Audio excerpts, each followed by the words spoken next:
we are, live again. What's up, everybody?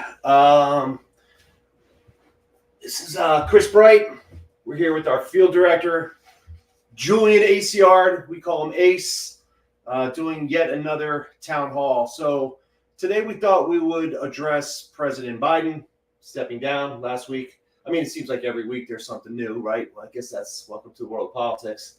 And we're also going to talk about the border. We've been talking about, the border off and on. It's one of the number one issues, folks, here in the Granite State. I even think in the U.S., people were talking it's a priority. So, especially as a border state here in New Hampshire, we've rolled out our policy online. We've been talking about it at different events, but tonight we thought we'd go a little bit deeper and actually talk about some specifics that we can put in play at the federal level to address the border. So,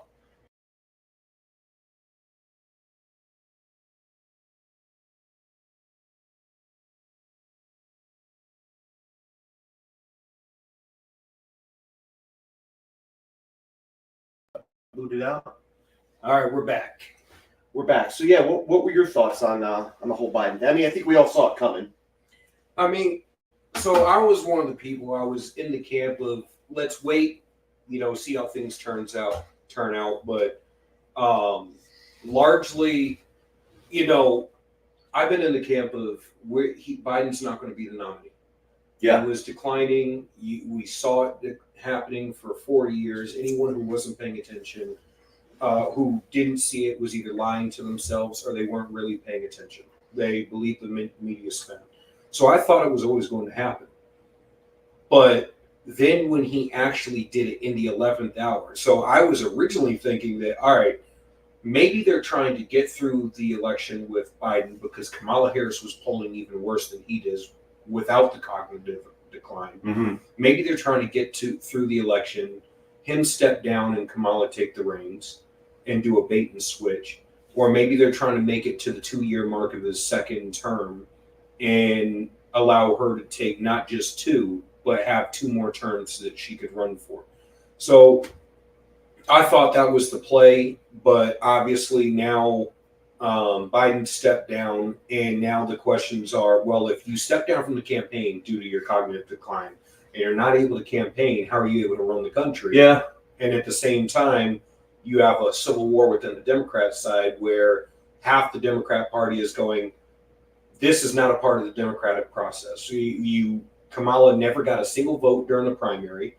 She got picked. Right. And while she got picked solely on the fact that they needed a black woman to appease their base, which black women vote 93% Democrat. So, I mean, they wanted to appeal to their base. And then on top of it, now you got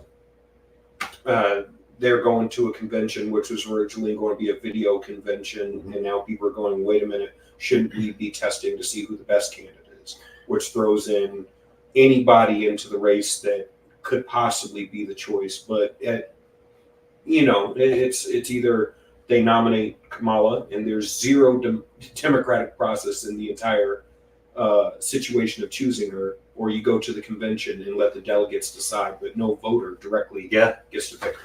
Yeah, a lot to unpack, right? So I'm frustrated on a lot of different levels.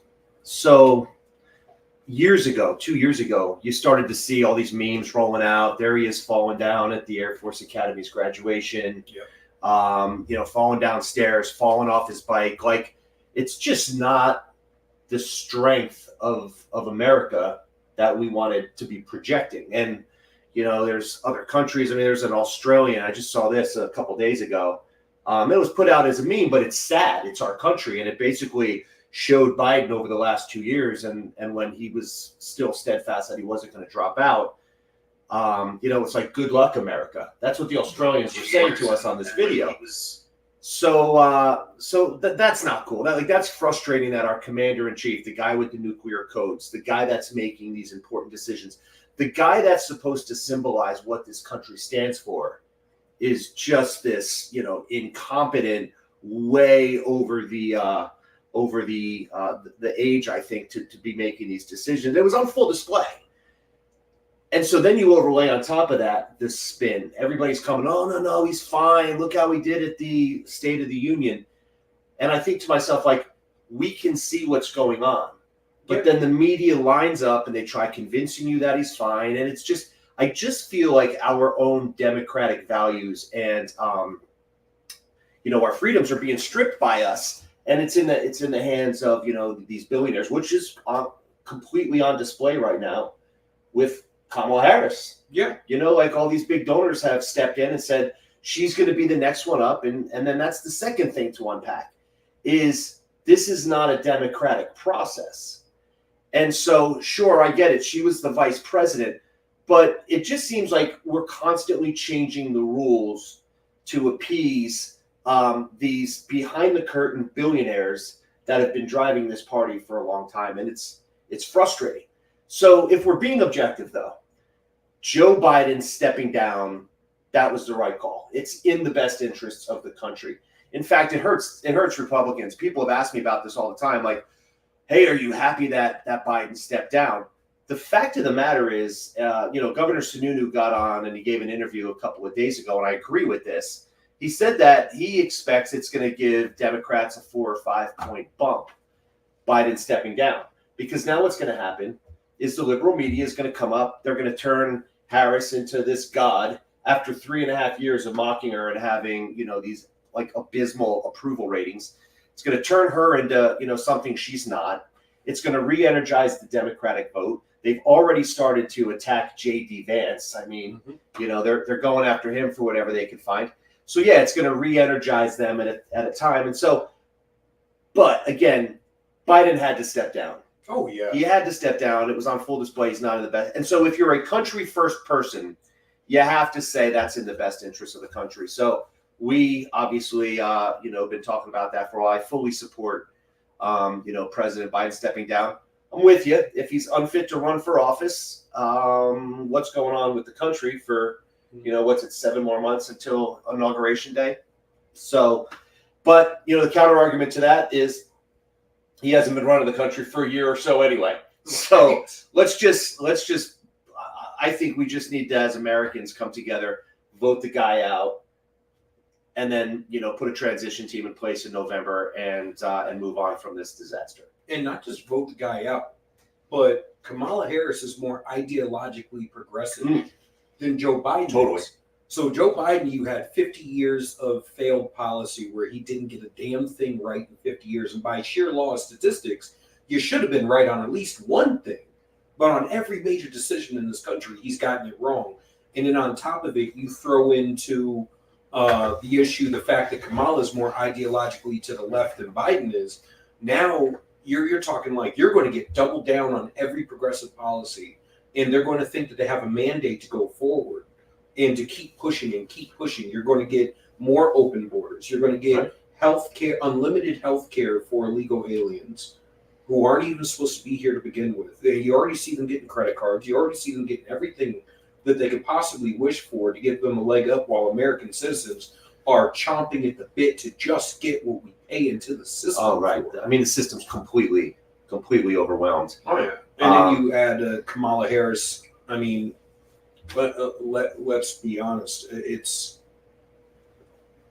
I don't think we could possibly have a more progressive president. She actually pulled at one point by GovTracker to the left of Bernie Sanders, who America already chose that we didn't want. Right. Yeah. Yeah, I don't know. I mean, obviously you and I are biased. We're Republicans. If I'm a Democrat, I don't feel like I'm being represented. It's basically like, 4 years ago, Biden loses in the Iowa caucus. Biden loses New Hampshire, first in the nation. And then the Democratic machine kind of rallies around going into South Carolina. And then you see everybody like Elizabeth Warren, everybody except I think Bernie Sanders dropped out. And it was like another 2 weeks before Sanders. But the machine came in again and basically told all these folks that they had to drop out.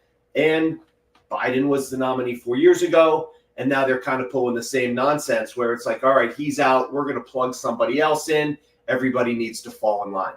To bring that back home and bring it a little bit more local here, one of the frustrations I've had with Representative Chris Pappas this entire time is where has Chris Pappas been? There have been a litany of senators and representatives on the Democratic side that have come out and said, look, Biden is not fit to lead. And Pappas said nothing. Yeah. He said nothing. He didn't. I'm looking for somebody to take a stand. I'd have more respect for, somebody like that if they got up and said, hey, I support Joe Biden. I would have hammered him for that. Mm-hmm. But at least he would have taken a stand. Yeah. And so what happened was he waited until Biden made his announcement, and then he put out a statement that he supported it. Yep. I'm tired of our representatives towing that party line. That's why we talk about all the time, country first, country first. We swore an oath, you and I as veterans, we swore an oath to the Constitution, not to a political party, not to a certain person. That's how it's supposed to be. And when you just say, like, tell me what I need to vote on, that completely takes the democratic power out of the hands of the plurality, out of the group here, or out of the constituents here in New Hampshire, and it puts it in the hands of party bosses. That is maddening to me. Oh, and it was on full display again. So this is a segue, I guess, into the border. But it was on full display again today. Yep. For those who haven't seen our Facebook post, we pushed this out. There was a vote today, and I will be the first to admit that at this time of the year, months before the election, both the Republicans and Democrats are kind of playing gimmicky games with the votes. They're trying to just get people on record. So there was a vote today to essentially condemn what's going on in our borders and to say we are not happy with it and to condemn the border czar. Does anybody know who the border czar is? Kamala Harris. None other than our now Democratic nominee, Vice President Harris. So there were 6 Democrats on this vote that voted that, yes, we should acknowledge that there is an issue with the border. Every other Democrat either abstained from the vote or voted against it. Our Chris Pappas voted against this. Again, maddening, right? I get that, we've become this dysfunction of voting political lines, but you are a representative in a border state. And if you get out and talk to people in this district, everybody is talking about border insecurity and the economy. Those are the 2 hot issues. You hear inflation, you hear economy, you hear the border. Like, you just come on, man. Mistake here. Mistake. Do I have to take your phone away from you?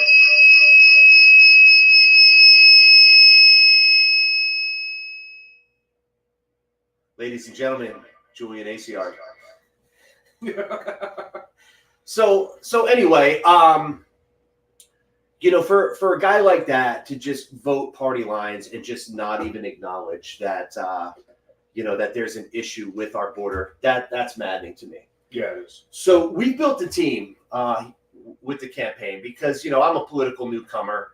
I'm very informed on the issues. I've done a lot of geopolitical work around the world, but, there's a lot of big, important issues. And I think being, effective at kind of breaking this dysfunction and kind of, pivoting back on what I think would be a right track, it was important for myself to surround, myself with different experts. So we built an education expert. We brought on a border patrol agent who is still active, doesn't speak for the border patrol, but has been, meeting with us regularly, sending us a lot of information.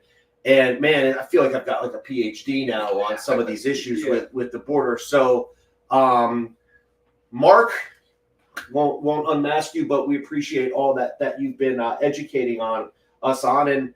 And with that, I'd like to kind of dive in on some of the things that we think can impact the border. So while I pull up my notes and stuff on that, why don't you talk to us, Julian? I mean, the stats on the border are frightening. You sent me, some data and some graphics today with respect to the Swanton sector. Yeah, actually, so I pulled this up today. Over 15,000 apprehensions in the Swanton sector since October 2023. So just a little under a year ago, we've had 15,000 apprehensions, and that's at our northern border. That's in the Vermont section. Yep. And that's right next to New Hampshire. We've had a drastic increase here in New Hampshire of, I believe, 900% of what we normally have. Over the course of 1 year, over the course of a few months, we had more than we had in entire years in the past. And now we're getting to the point where, and we don't, we always talk in New Hampshire about the southern border.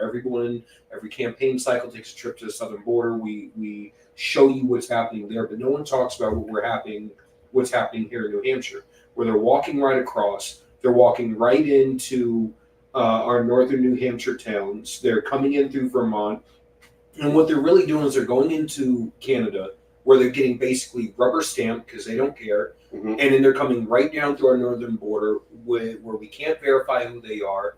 It's much harder to get them out. We have a whole lot of open space up there, and they're wooded areas where they're hard to patrol. They're hard to keep surveillance. It's hard to track people coming across the border. They come into towns. They get into areas like Manchester. They get into areas like Nashua, and they just blend in.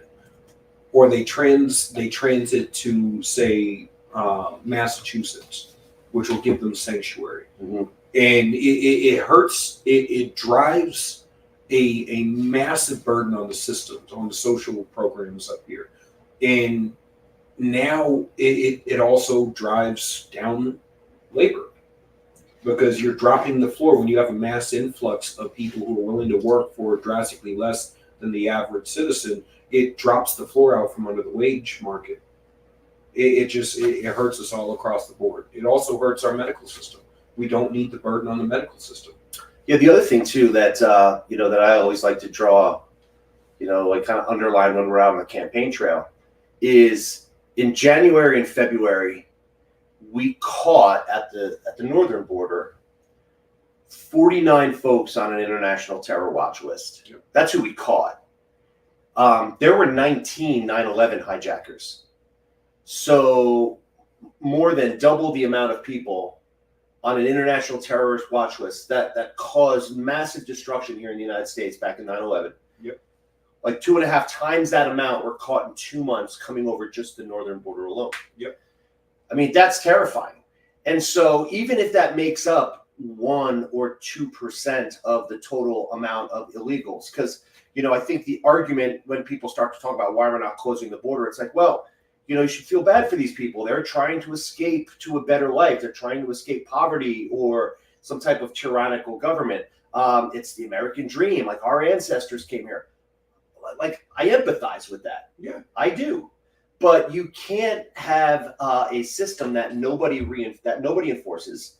On average, and this is quoted by economists, this isn't just political nonsense. We need about 4 million immigrants a year as a hedge against an aging population. Yep. All right. Like 7 million, 8 million, 10 million are coming in a year. Like, our system can't support that. No. So you have to take the empathy out, and you have to look at it from almost a logistical, kind of, perspective, and be like, all right, even if we are empathetic with them, we can't collapse our system, our healthcare system, our education system, which maybe is collapsed anyway, but it's a story for another week, maybe. Or our economy, like all the things that you mentioned.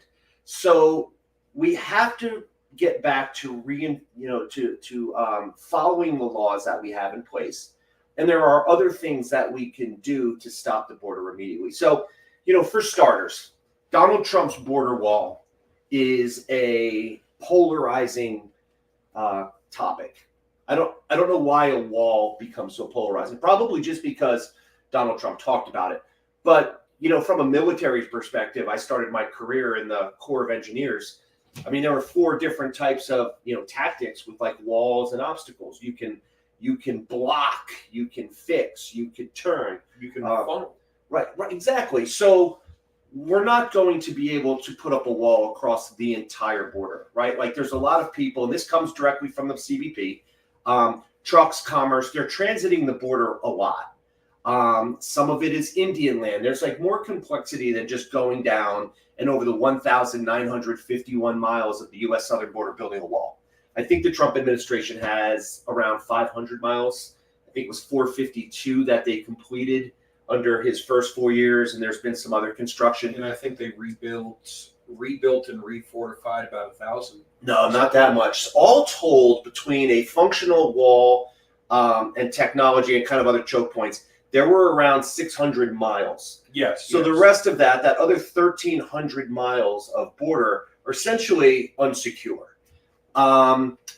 It's okay to build walls in some of these areas to funnel people into different checkpoints. I think that we could start doing that. I think that's money well spent. Yeah. But it's not just about a physical wall. Mm-hmm. So there's technology. So on our northern border, we're effectively using technology and kind of sensors where you can detect movement. So it's a physical wall augmented with technology. Then the second problem is when people come into this country or they show up in these choke points, they're overwhelming Border Patrol agents. Yep. With these different asylum requests. And so we need more agents. It could be Customs and Border Patrol. It could be judge magistrates or folks kind of trained, but they have to be able to triage this massive group of people in a much shorter time than we're doing right now. And so under the Biden administration, they reduced Border Patrol agents' ability to do an expedited removal. Yep. So somebody comes in, it's clear that they're not here under a the right type of asylum requirements. And back under the Trump administration, those people were empowered to say, okay, go back and wait. That was part of the remain in Mexico. Or you would actually deport them to the country that they came from. Yep. So by all accounts, U.S. Customs and Border Patrol is about 3,000 personnel understaffed. So 3,000 personnel is what's required just to be able to effectively patrol the border. And then you need about another 1,000 to 2,000 more people to process all of these asylum requests that are spread out across, again, that 19,000 or 1,900 mile border. That's the southern border. We probably need to augment the northern border as well, although there's some different anomalies with that one. The northern border, believe it or not, is actually a more dangerous border, and we'll get to that in a second. Yeah. There are more people on watch list per capita coming across our northern border than there are our southern border. And the reasons for that are just the reasons with like Canada versus kind of a lot of the Southern American countries. So we need to have folks in place that are going to help us patrol as well as go through all these different asylum requests. So I would advocate for probably around 3,500 to 4,000 new Border Patrol agents to augment this current situation. The second thing, I don't know if you watched Trump's speech last night, but I did catch some of it. Trump talked about that was a good speech. He talked about something that I've been saying on the campaign trail for a while. Not that I'm ready to say Trump got this for me, because I'm not ready to take that stand. But I will say this: we talked about this at the first debate, and that debate was moderated by Donald Trump's field director for New Hampshire. Yes, it was. So when I was in the civil affairs, which is like the geopolitical arm of the special forces, I did this presentation back in 2021, and I was trying to use business concepts to solve a problem. And so when I looked at the border situation, which was hot back then, my thought was, why are we waiting to solve this issue at Eagle Pass, Texas? Or thank you, Margaret. Or some of the other, hey, thanks, Margaret. Or some of the other, some of the other border crossings. These people are coming up from South America and they're transiting other countries. Yep. So if we can get those other countries on board with, or aligned with our mission, we don't have all of this problem at the border. So Guatemala, El Salvador, Mexico, and Honduras, when you add up those four countries, the U.S. last year alone gave $762 billion in foreign aid to those countries. Now, when I bring this stat up, people start hammering me right away, like, why are we giving that money to them in the first place?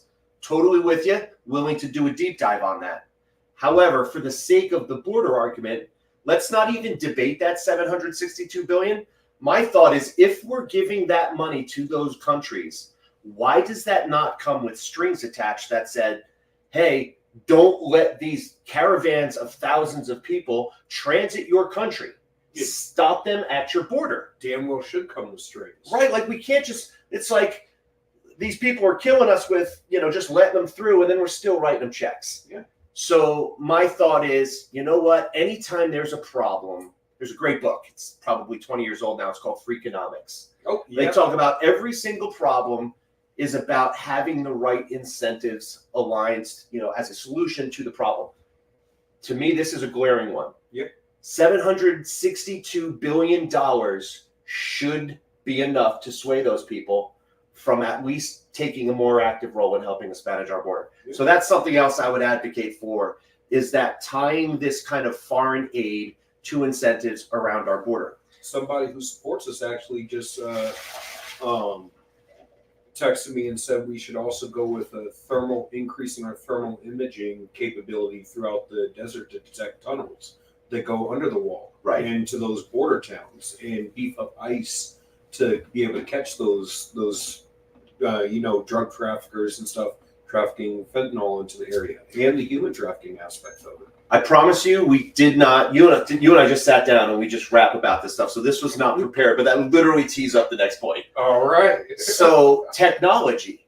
Remember, I talked about a couple. All the events blend together. There was an event where I talked about using iPads and facial recognition software. Yeah. So back in 2012, maybe, I was the CEO of this technology company. And the technology company started as a program with the Kingdom of Saudi Arabia, a private company that formed a joint venture, and then, believe it or not, the FBI. And the Kingdom of Saudi Arabia came to the FBI and said, hey, we're having a problem with illegal people coming into our country for the Hajj, for their annual pilgrimage at Mecca. Once they're in the country, we're losing track of them. And because Saudi Arabia is a much more wealthy country than where, like, let's say, Indonesia, where some of these other pilgrims are coming from, they weren't leaving. And they were taxing their economy, and they were taxing their medical system. Sound familiar? And so what the Kingdom of Saudi Arabia did was like, hey, we're working, with the FBI on something. And so this kind of concept was born. And this company, before I got there, developed this software. Mm-hmm. Oh, and the other thing that was happening was, these people would come in July or whatever, like the hot months in Saudi Arabia, and people were dying on the tarmac because they couldn't get them processed fast enough.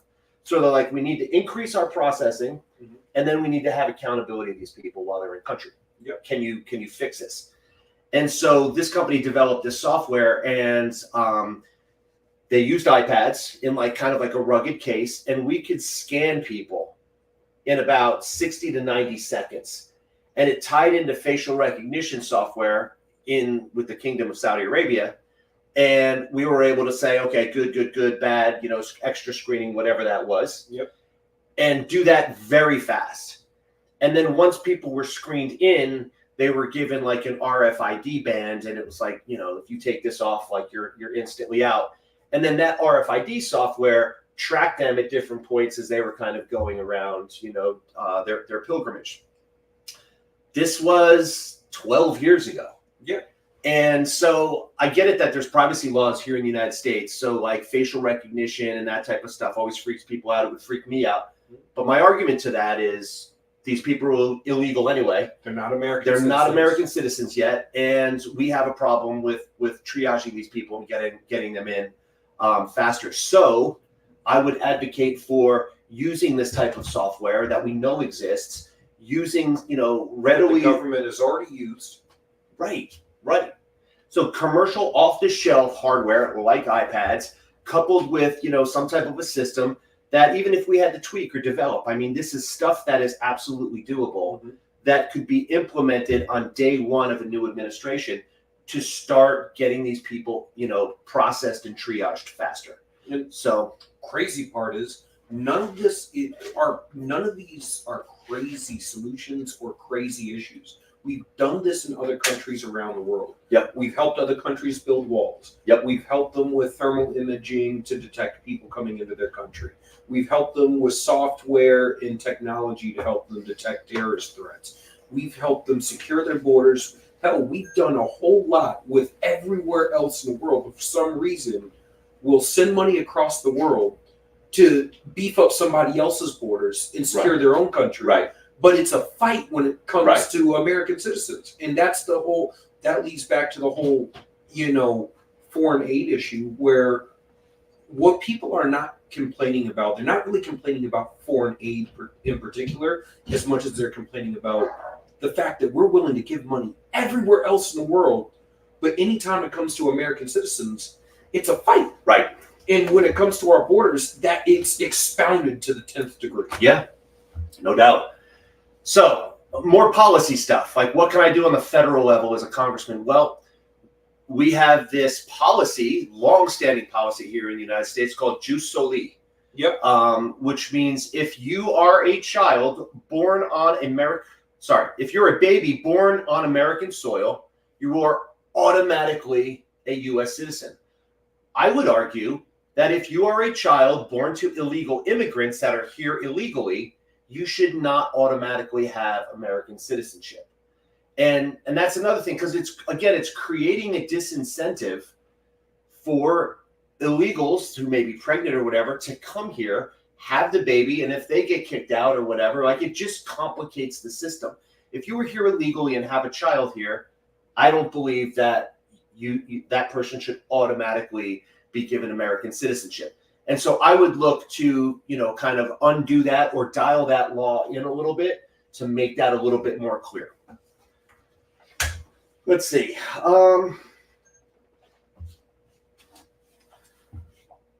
Here's something else, that the Border Patrol brought up. So that, like ICE, they don't have detention facilities of their own. This came up about a month ago. They're loaning them from local police departments, That's right. From state police. That's right.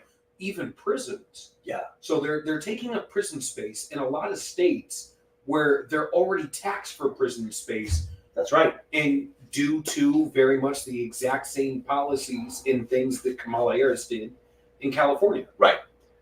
And so that's that catch and release. Like, they come in, I was like, we don't have, space to hold these people. This person might be dangerous. Yeah. But I, call up the local police. Like, yeah, man, we're booked. Mm-hmm. Okay. They'll give the guy a piece of paper and say, report to, this hearing in a month from now or 2 months from now.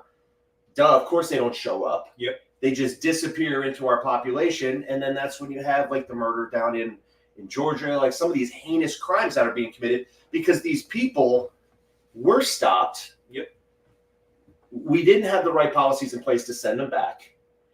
We have to let them go because ICE doesn't have their own detention facilities, and then we end up with these issues. So I think there also needs to be some kind of funding for an infrastructure for ICE to be able to hold and process people that are popping up that are dangerous. Yeah. So and then the last thing from a policy issue that I'll hit on the border is we talked about the northern border being more dangerous. So why is that? Well, because we've got this ridiculous agreement with Canada right now that was started under the Biden administration. And so what it says is that if somebody flies in or comes into Canada by boat, train, plane, whatever that looks like, and they tell that Border Patrol agent that they're moving forward through Canada to go and claim asylum in the United States, Canada just rubber stamps that. Yep. So there's no triaging of these folks in Canada. And again, Canada's just letting them traverse their country to come in. So I had the opportunity to kind of, chat with the governor about this at one of the events. And he touted, how New Hampshire has done a very good job at kind of pushing some of these issues to the West. So they got together with like 300 different law enforcement agencies. They improved communication. These guys were all talking on the same networks, kind of in agreement on how they were going to handle this. And so what we've started to see is the illegal crossings have shifted a little bit more into Vermont and into New York. Which explains that number that we saw earlier. Correct. So Maine is seeing numbers come down on their northern border more as a result of what New Hampshire's doing. because they're like, all right, I'm not going to come in, that part of Canada and traverse through Maine because I still have to make my way through New Hampshire. Yep. And so it's shifted over towards Vermont and New York. But we need to work with the Canadian government as well and almost have a remain in Canada type of policy with them. We've got to walk that back because, again, this becomes not Canada's problem when they could be stopping these people at their own borders. Yeah. And so what the governor was telling me was that, look, like people are coming in, they're getting, rubber stamps, making their way to Montreal, and then they're just hoofing it over the border. Mm-hmm. And that is a much denser, like in terms of like, trees and there's just not enough, agents at the northern border like there are the southern border. So it's an easier border to come across. And so that's why you're seeing a lot of the fentanyl. You're seeing a lot of these, a disproportionate number of people coming across the border that are on a terror watch list. Yep. So anyway, there are certainly things that we can do from day one. We didn't talk about this either, and I'll just spend another minute and then we'll move on. But there are also, talk of using our military and our special forces to go and disrupt these supply lines. Drug cartels make anywhere from $10,000 to $15,000 per person smuggling these people over the borders. Mm-hmm. Like, look, these people are trying to figure out how to get here. This is an established network that knows the flaws of, our system, and they're exploiting that. $10,000 to $15,000 a head. It's a business for these cartels. We need to be targeting them as well, in conjunction with the government of Mexico, to take a real. I mean, we have to attack this on so many different levels. Yeah. So in conclusion, I mean, it's the wall. It's a tactical approach with how we're taking these folks out. It's leveraging money. It's utilizing technology. And then it's addressing the system failures in terms of like adjudicating these people into the country on the right visas, whether they're here for the right asylum request, dialing that in, making the language more specific so it empowers Customs and Border Patrol agents to expedite these people out. So I think we can do it. There's no reason our border should be this unsecure. And if I have the chance to get to Congress, that's what we'll get to work on. So I think you're going to Congress because I think people are done. I think people are just about done with everything that we've seen in this administration, and not having the proper representation here in New Hampshire to call it out. You have a duty to the Granite Staters. You have a duty to America to call things out, even in your own party, when it's not serving the people. And right now, we're not being served. Yeah, totally agree. I love this question. I got this 2 days ago on our Facebook page. It's too big to address in a comment, but this came from Kyle Franco in Goffstown. And Kyle commented and said, "What will you do to break the cycle of dysfunction?" I don't know. Is there any dysfunction in Congress? I don't know. That's first I've heard of dysfunction in Congress. But was he talking about dysfunction as opposed to how Congress is operating, or the lack of decorum? Well, I talk about in our videos, we talk about just the dysfunction in Congress, that we can't seem to get anything done. But that's a good point you make. Yeah. Because, every single day on Facebook, I get these messages, from 4 or 5 different clowns out there that been called a baby killer, been called a disgrace to West Point. Like they just take these nasty attacks that have nothing to do with solving our problems or having political To me, that's dysfunction as well. And they do it without even knowing you, without meeting you. Never met me. I guarantee they haven't read your platform or anything that you stand for. Right. And don't know your background, which we'll be releasing more information about that coming soon. But it baffles me that people take politics so personal. Yeah. And we've gotten to a point where we can't have rational dialogue.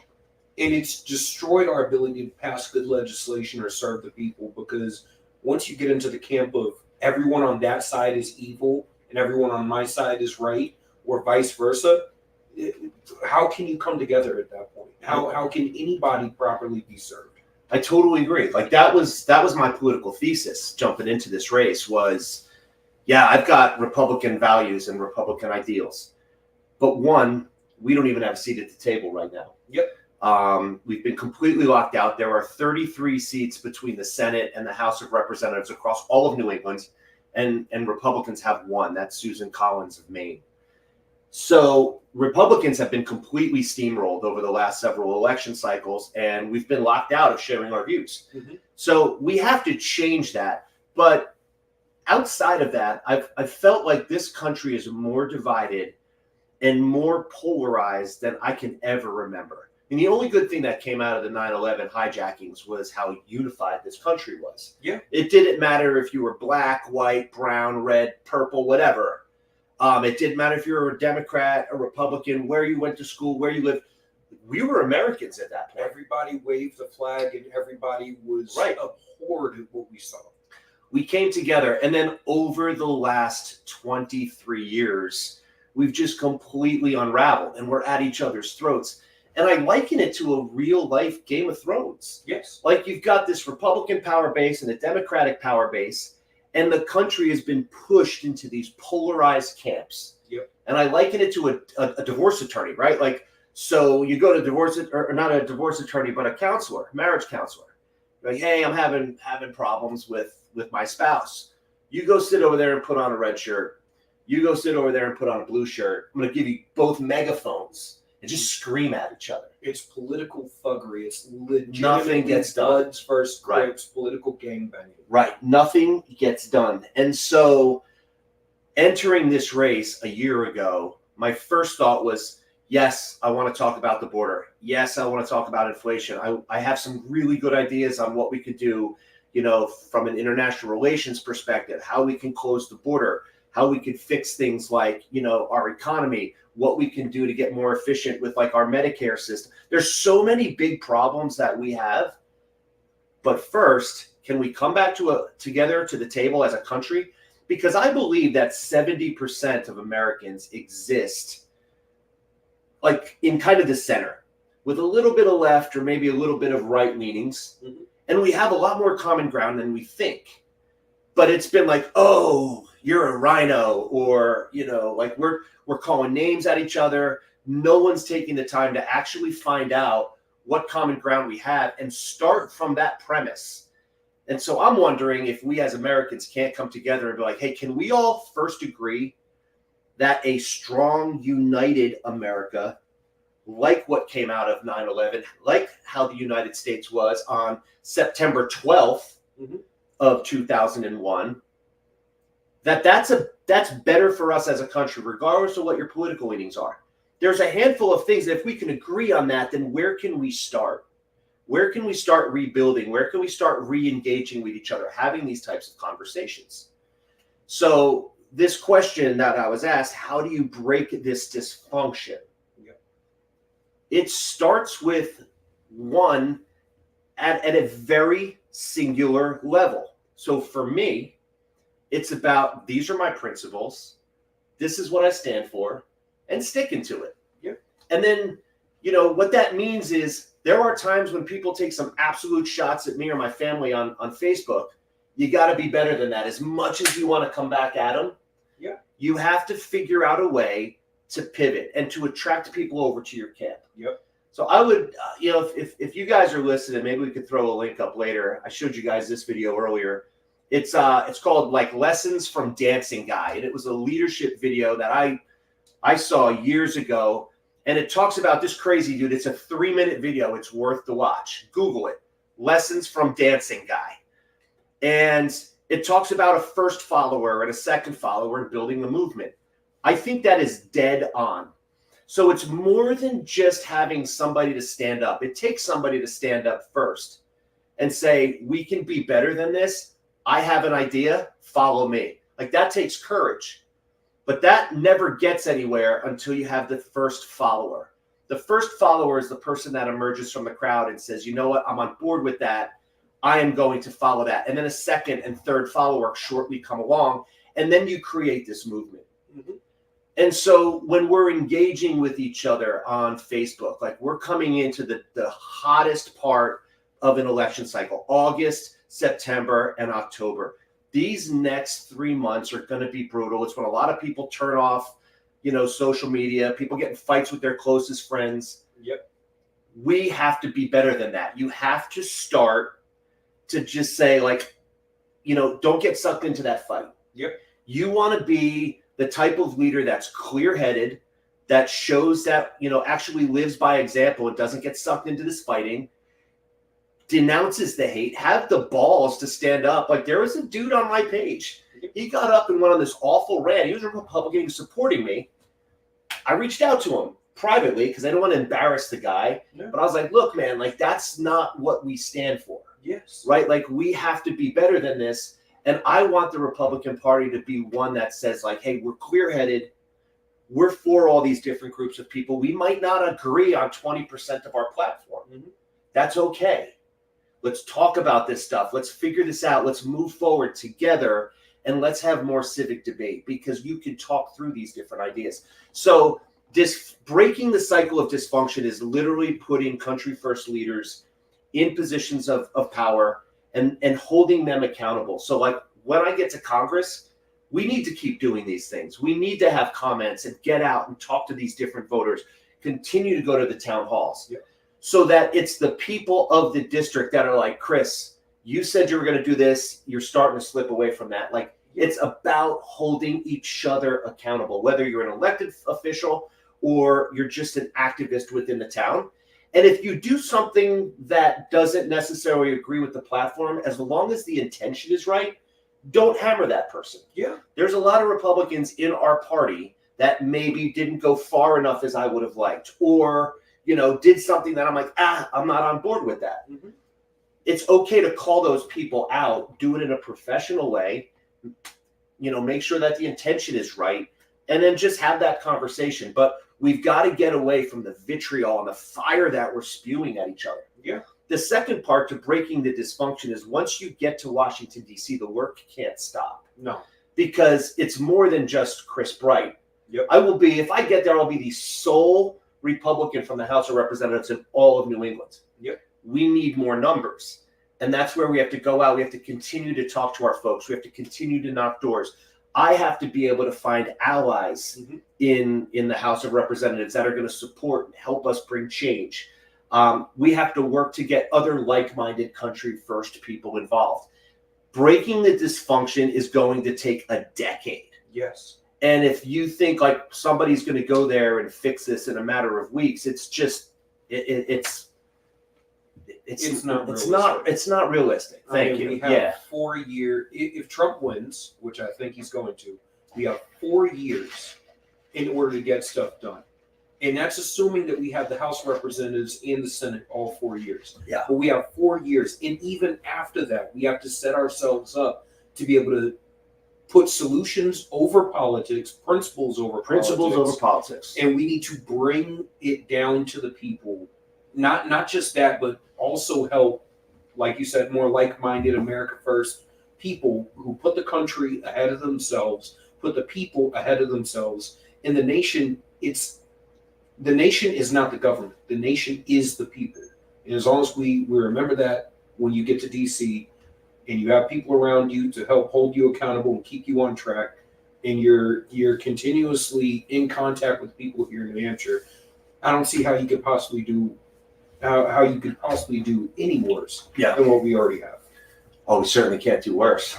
Tell I feel like we've hit rock bottom with respect to the way our government is right now. So we've got 10 minutes left. I see some of these comments here. I'm through the questions that people emailed to me over the week. So two thoughts. One, if you have something you want to talk about in the next 10 minutes, please quick comment on the side.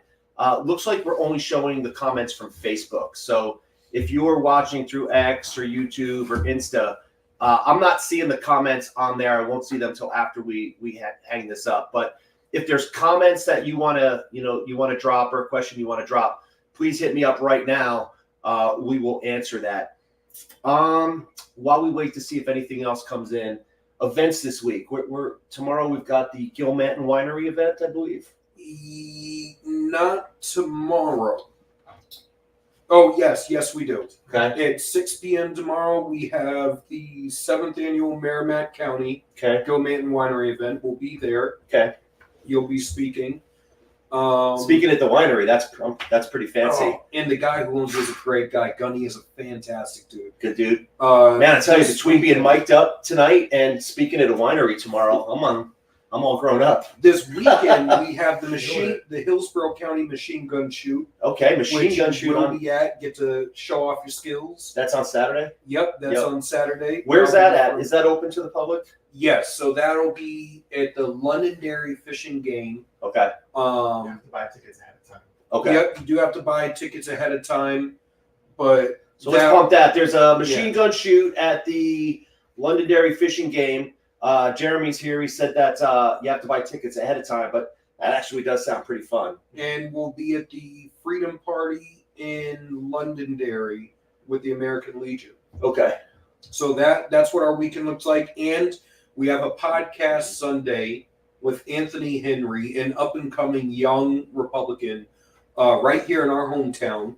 Oh, yeah, he's a dairy dude? Yep, he's a dairy kid. He helped stand up, if I remember correctly, a Turning Point action at dairy and has been an activist in the state. Young up-and-coming kid, very, very smart. He has a podcast, and we'll be on that at 2:30 on Sunday. 2:30 on Sunday. And then as far as our schedule for next week, we have a couple events in the later portion of the week. So we'll be at Brentwood GOP, Londonderry GOP, things like that. So we'll definitely be out and in the community, and we will be having upcoming town halls in Laconia, Londonderry, Manchester. I'm sorry, Laconia, Derry, Manchester, and then one over in Hampton. So Okay. we're scheduling those. We'll be putting those on the schedule coming soon. So as many of you as possible can get out, meet Chris, hear his story, hear his background, and what he'd like to do to serve you in DC. Guys, the primary was 7 weeks from this past Tuesday. So we are almost at 6.5 weeks out. This is crunch time. So love the engagement. We're looking at 177 people right now that have tuned into this. Yep. Across all our different platforms. I think the first time we started, we had like 70. So 178. Now we just added one more. Hey, whoever that is. But yeah, love the engagement. Love the fact that we're really creating a movement. I'm seeing a lot of our signs out in the district, which I got to tell you, that's super empowering to just drive around and know that there's folks out there that, believe in what we're trying to do, what we're trying to accomplish. We're seeing the momentum. It feels amazing. It's super exciting. There's a lot of great people that are on board right now. Yeah. And we're ready to kick some ass. So let's see. Are we doing this? Yeah, we just got another message. Are we doing this once a week? Yes. The answer is we want to commit to that at least for the next 6 weeks. Doing this every single Thursday. I think it's a great forum to just get out and talk to folks. And I would say, shoot me a text. My cell 603-489-7487. That's out there. My email is cbright@chrisbright.org. Or you can message us through X, Instagram, or Facebook. Yep. We see all three of those. And Margaret will get you some signs. I just picked up 3 boxes, so I have 300 signs. I will be delivering them to your local GOPs, and if you have an address and you'd like me to drop some off, I will drop them off directly at your house. Let all your friends know. Yeah, awesome. Would love to see some up in the Mount Washington Valley. So, anywho, let's see. We have 5 minutes left. I'm making sure we don't have any other comments. Are you seeing any other questions, guys? Not right now, but I will say prayers go out to Donald Trump and your family. Know what it's like to have bullets fly past my head and survive. And I know it's a harrowing sort of event and life-changing in the way you view the world. God bless to all of you, and I hope you stay safe. Yeah, well said. Shout out to Jerry Blaze. What's up, my brother? I see you on here. Mike Simone, man, I tell you, Mike Simone is a guy I served with in Kosovo back in 2001. Nice.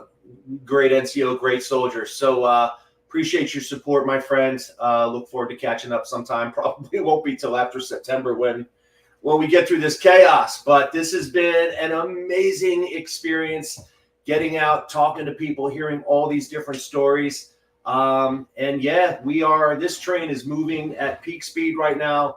We've got a lot of momentum, and we just keep continuing to push out videos, talk to people directly. I will say this, Chris Pappas has raised $2.8 million. It's really easy when you're the only person to raise. Yeah, well, that's the thing, right? Like, he's got nobody challenging him. They haven't had to spend anything in the primary. They haven't had to spend a lot moving up to this. And so it's going to get crazy in the next couple of weeks. There's all this money that's just waiting to attack us. And again, I will also be realistic. We will probably never be able to raise $2.8 million between now and November. No. So we're being very, very tactical, very smart about what our strategy is going to be to go out and talk to people. We're going to leverage the heck out of social media and try to talk directly to people and not have to go through, the traditional media outlets. And let's see what happens. But keep showing up, folks. Please keep sending me your comments. It helps to know what's on folks' minds. And we'll address that. Together, we'll come up with some solutions. Together, we can get a seat back at the table. And together, we can pivot this country back. This isn't just a Chris Bright thing. It's all of us who are getting on board. And I feel really good about where we're going. I feel about the direction that we're heading. I feel good about all the solutions and the ideas that are being said to me and proposed. And look, if we can all come together and punch as one, we could actually do this. So with that said, it's 6:27. I appreciate all you guys for tuning in. Is this something that we end up posting on Facebook and it can go up there so people can rewatch? Oh yes, people. So you will be able to rewatch. It is not only streaming on Facebook on our page, it is also streaming on X. It will be streaming on Instagram next time we do an episode, a fireside chat. And please, we need your support. We need not just your support. Please donate. Please tell all your friends. Send the link to everybody. And it doesn't have to be a huge donation, but I always said last cycle, start at the bottom of the ballot, vote all the way up, red from the bottom all the way up, and donate $5 a week to your school board, zoning board, county commissioner, state reps, federal reps, in that order. $5 a week. Just forego one of these each week and donate to each one of your candidates reoccurring, please. It makes a difference. Local government, then federal government. All right. On that note, appreciate all of y'all tuning in. We will do this again next week. We will be out across the district between now and then. We're averaging anywhere from 3 to 5 events a day, especially on the weekends. So check our website, chrisbright.org. It'll have our current event calendar. Feel free to drop into an event. Feel free to drop me a note. Feel free to call me.